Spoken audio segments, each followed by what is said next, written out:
My mic was muted. Welcome to Lyrics and Levels, y'all. Welcome back. Um, I missed an episode last week, so I definitely missed being here and putting together these little shows that I be putting together. I missed the process, but I'm back like I never left.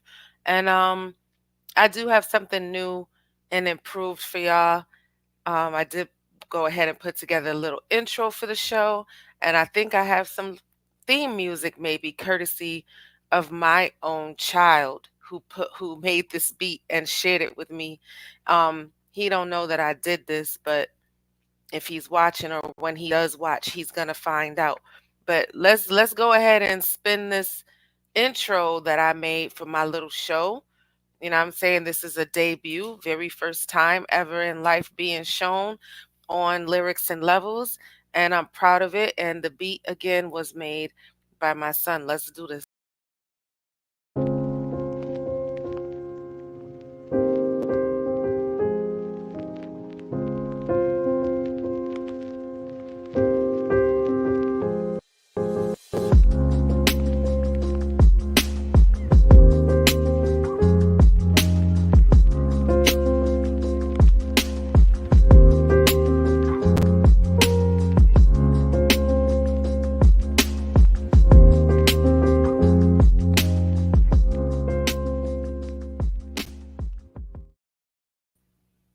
And I appreciate you for sharing. Thank you for being here.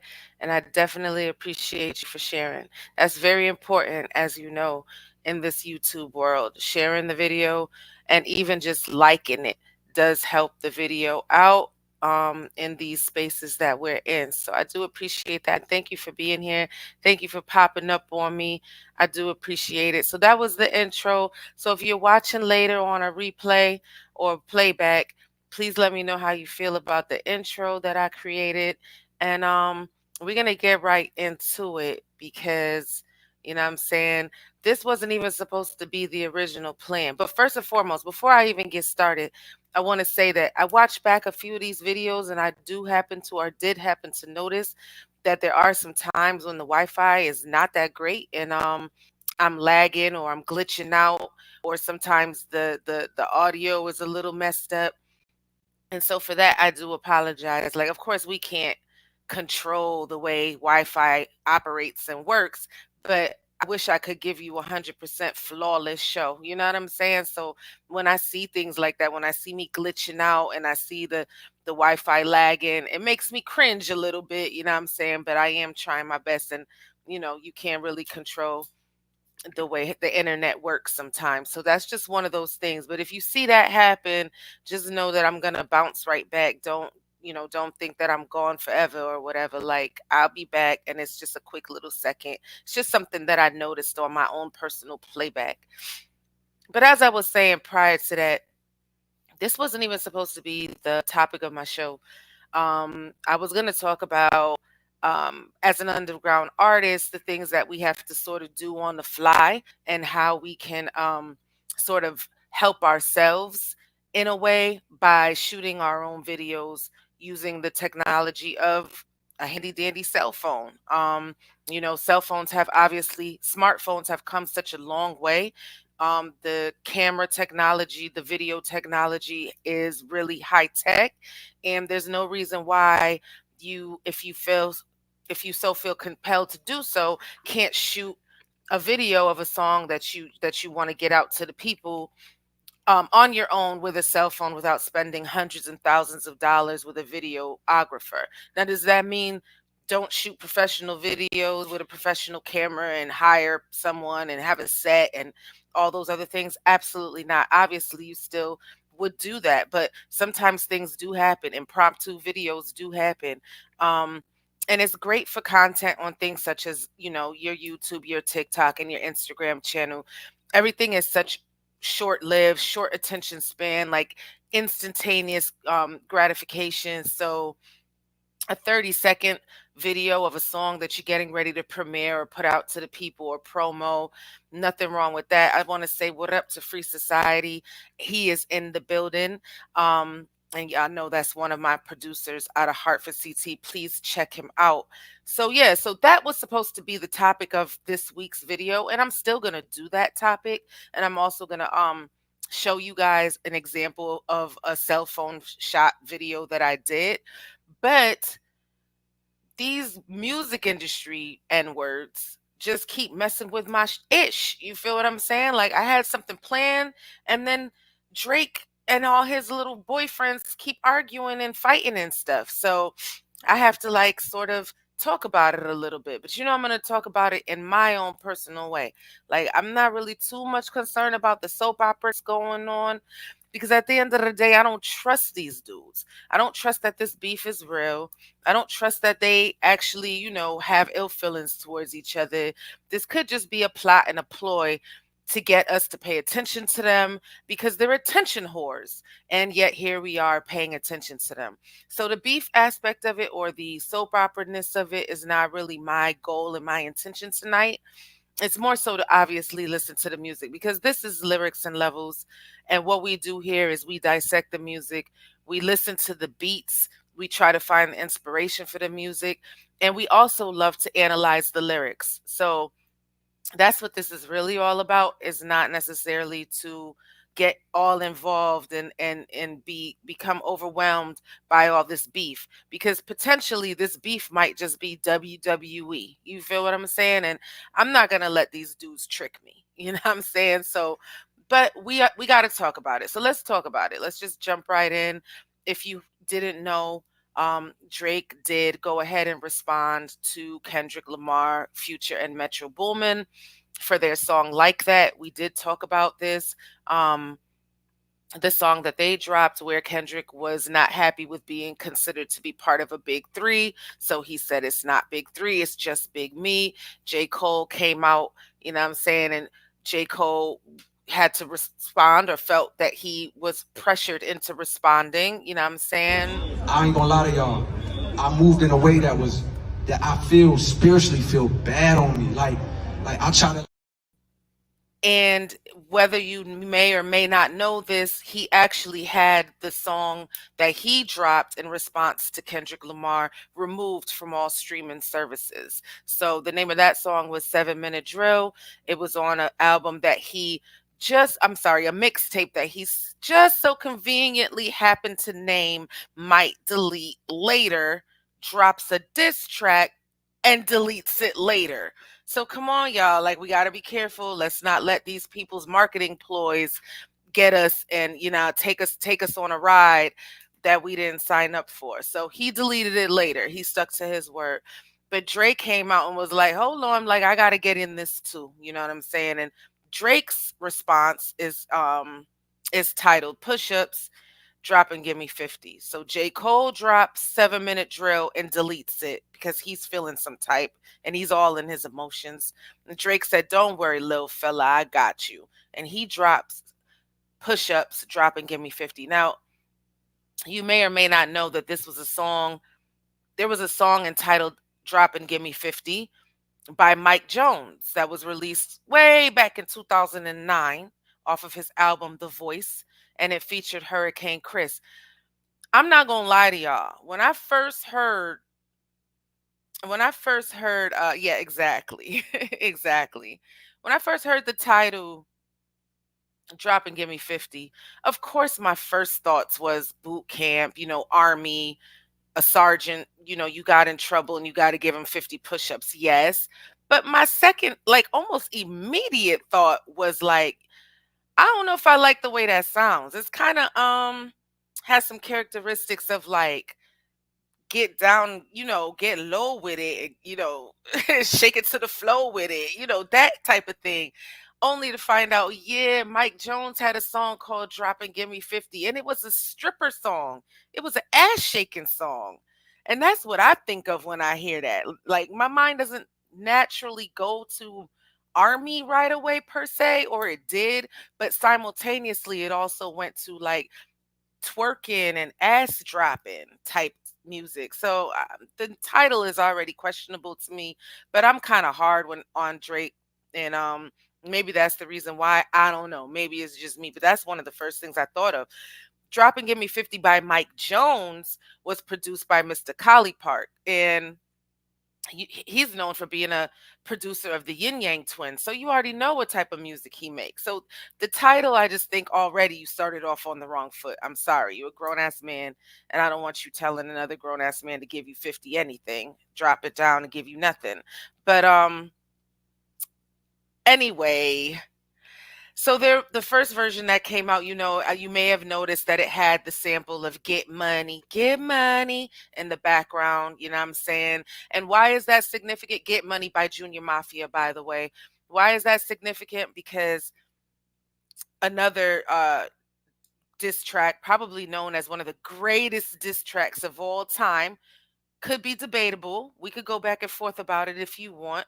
But Tupac obviously sampled the Get Money song by Junior Mafia in his infamous diss track, Hit 'Em Up. You know what I'm saying? So you got the Get Money in the background on Drake's song. And then um the name of his song, like I told y'all, Drop and Give Me 50, was produced by Boy Wonder. So when I first heard it, I'm like, it sounds like something, but I couldn't figure out what it sounded like. I couldn't figure out what it reminded me of. So after listening to it for a while, and it's a Boy Wonder song, Boy Wonder beat, I thought about it and I was like, this sounds familiar. And then when I thought about what it sounded like, I went and I looked up that song to see who produced it. And surprise, surprise, it was produced by Boy Wonder. So, kudos to me for having that ear. Y'all producers, get ready. I'm on y'all coattails. I'm on y'all backs. What'd you say? That the Drake track is horrible. We're gonna get into that. We're gonna get into that. Landlord from Alabama, welcome. Thank you for being here. Modern Oddity, welcome. Thank you for being here. I'm getting ready to read y'all comments in a minute. Let's take a listen to the beat behind Push Ups, Drop and Give Me 50. And then let's take a listen to the song that it reminded me of when I first heard it.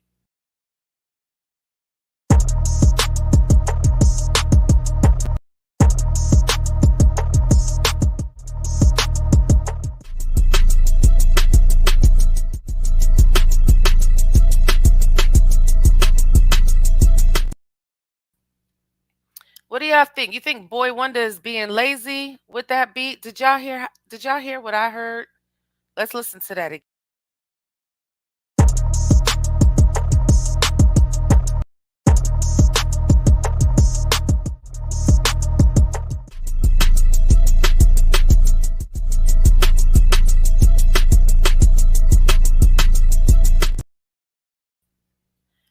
So my producers that's in the chat, let me know. Let me know. And I'm about to read a couple of comments. Landlord wrote a big one. What's happening, you goddess? But I think he was saying that because he keep referring to the fact that his manager Top Dog is weak, but yet he gives him orders. Absolutely. Absolutely. And we about to get into the lyrics in a little bit. Modern Oddity, what's your thoughts on that beat? Oh, okay. I got some cooking and the drum loop almost sounded exactly the same. It's the drum loop. Yes, yes. PC isn't showing video at the moment. No problem. No problem. But you can hear still though. So that's what's most important for this type of show. You need your ears more than you need your eyes. But yeah, I heard that and I was like, that sounds like It Ain't Safe by G Easy. And come to find out that it's produced by Boy Wonder, which I did not know that in advance of me doing this show. Let's talk about the lyrics. So we all know that Drake is responding to Kendrick Lamar on behalf of himself and J. Cole. And he's also speaking to Future, by the way. So one of the lines that he says to Future, I could never be your number one fan. Your first number one, I had to put it in your hand. Now that I respect it because, there's actual facts behind that line. Your first number one, I had to put it in your hand. Future's first number one song was a feature on a Drake track. So there's nothing Future could say to that. There's nothing Future fans could say to that to dispute it. Like if that was his first number one track, then Drake has a right to say that to him any day, all day, every time he see him. You would have never went number one if it wasn't for me. And that song, by the way, was Way Too Sexy. Not the greatest song in the world, but it was his first number one hit. For Kendrick, he says, Extortion, baby. Your whole career you've been shook up because Top told you drop and give me 50 like some push-ups. And that is what Landlord was referring to. That is the line that explains the title of the song. He's basically saying that the CEO of his former album or record label is always telling him what to do. And it's also a play on the word 50. It's not just drop and give me 50 as in push-ups, but give me for 50% of your royalties. He's referring to his contract. And for that, I think, Drake, why are you so wrapped up in another person's pockets, another person's money, another person's contract? But it's a part of the beef, and I get it. um, he says, and this one is funny. This is what made me laugh. You better do that mother you know what show inside the biddy. Maroon 5 need a verse. You better make it witty. And then we need a verse for the Swifties, because Kendrick did verses for all these pop commercial groups. Let's see what the chat is saying. The drum loop is just sped up. That's what I heard. That's what I heard. I'm a producer now. I'm a producer. Now they got to call me rapper, singer, producer, UGoddess. Mod Oz says, I see you. I'm on my phone. I was just saying on a side note, PC just show black screen. But anyway, back to the show. Got you. Thank you. And Landlord, so many splits that your pants might rip. Yeah, that was kind of corny. I didn't really I mean, I get it. But anyway, splits as far as your contract, like how much you get to keep, how much your record label gets to keep. So Drake was just basically saying like you have a horrible contract, you don't even get to keep your money. Show me all your splits. You got so many splits that your pants might rip. I thought that was a throwaway line. Um the questionable lyrics that I didn't really appreciate might have been Drizzy Chippendale probably bought your girl Chanel. I just got him done. Don't make me chip a nail. Good Lord, Drake. Like, people are already on your top, like at your top. Like, what is wrong with y'all? Like, what is wrong with these men that are painting their nails and stuff? Like, get a manicure for sure. There's nothing wrong with going and getting a massage and some buff on your nails, especially if you're a hard worker. You do that manual labor. But this dude is actually painting his nails with nail polish and then rapping about it. So, rap has definitely taken a turn for the worse as far as I'm concerned. So anyway, that happened, right? And before we could even fully digest what was going on, Rick Ross was like, excuse me, Rick Ross has entered the chat. You feel what I'm saying? And he claps back with champagne moments. Because by the way, in Drake's song Drop and Give Me 50, he does refer to Rick Ross by saying, I might take your latest girl and cuff her like I'm Ricky, because Rick Ross has the background of being a correctional officer. I can't believe he jumping in this, the N words turning 50. Every song that made it on the chart, he got it from Drizzy. I mean, Drake and Rick Ross have had some really good songs together. You know what I'm saying? Like, oh, tell your friend I said, hey girl, hey. Um, they had some really good songs together, some really good commercial radio hits.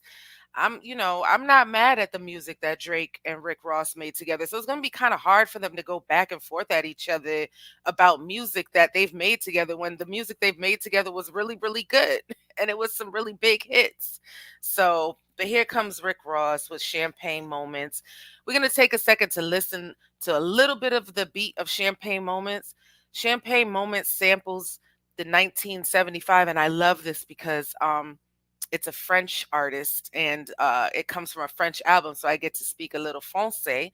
But the 1975 song Je ne suis que de l'amour off of the album by Paul Mauriat, and the album name is L'été indien.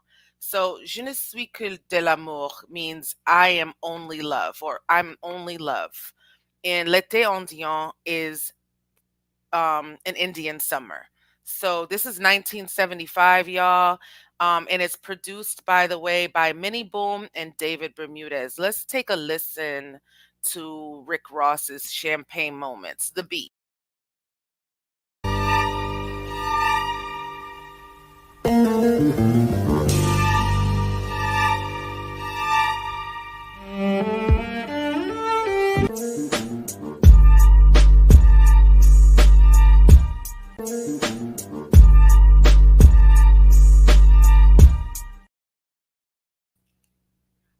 When I first heard Je ne suis que de l'amour, I was like, that sounds like some hip hop. This is 1975. This is a French conductor, a band conductor that made this, and I can't understand how he didn't know this was going to get turned into hip hop one day. Like, just the sound of it sounds like hip hop. All you really need is some drums. Am I right, producers in the chat? I mean, all you really needed was some drums. Let's listen to that again because I just think it's that dope.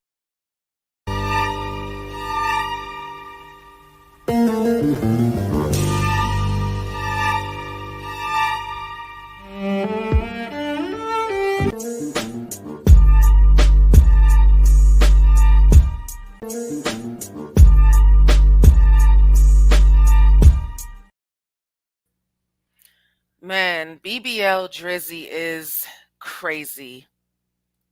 I mean, yeah, the beat is hard, but BBL Drizzy has me going insane.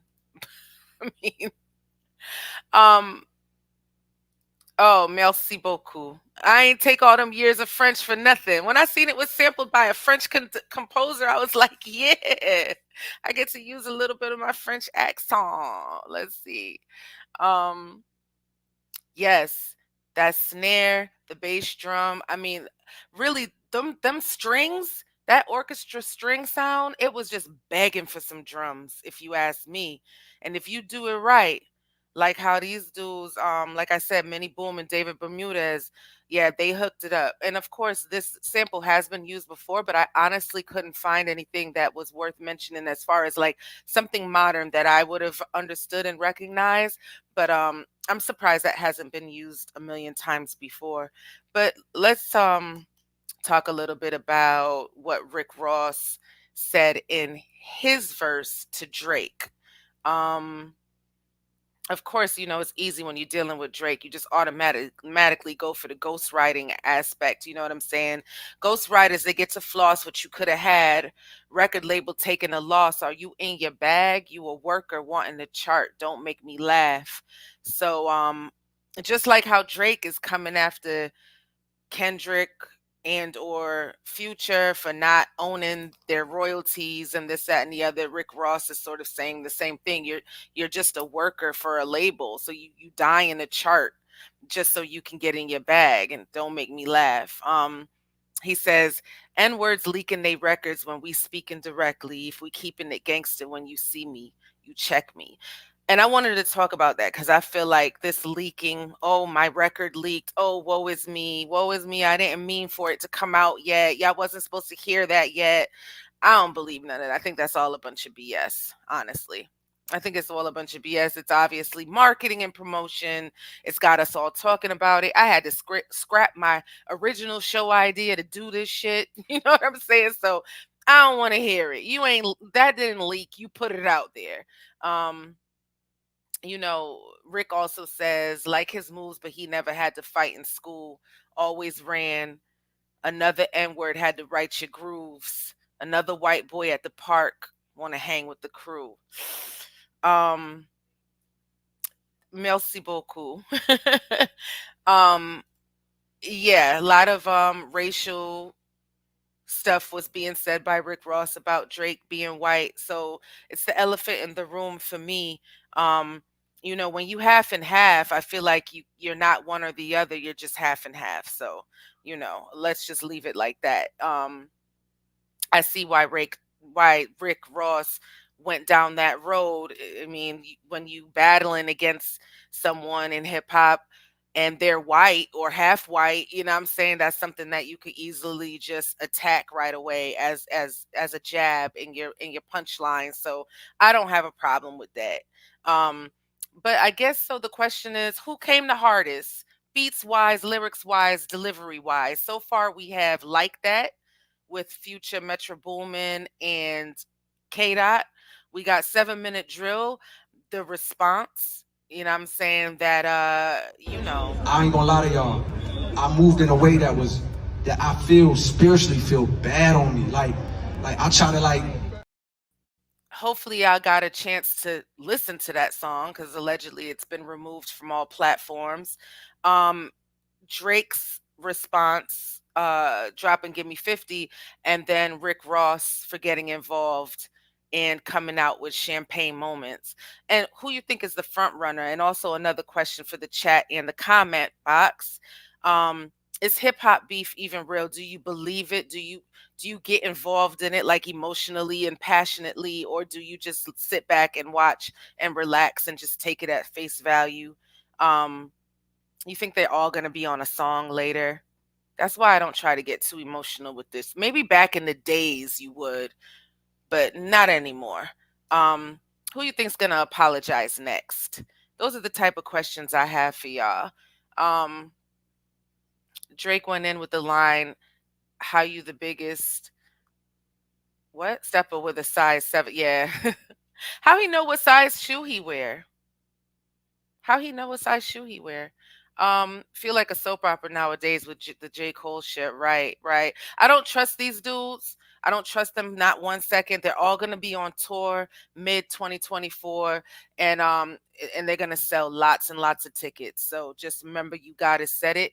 So yeah, leave me your comments, leave me your thoughts in the comment box. I appreciate everyone who stopped by tonight and all the participation in the chat. I hope you enjoyed today's episode of Lyrics and Levels that I had to dedicate to these major industry artists.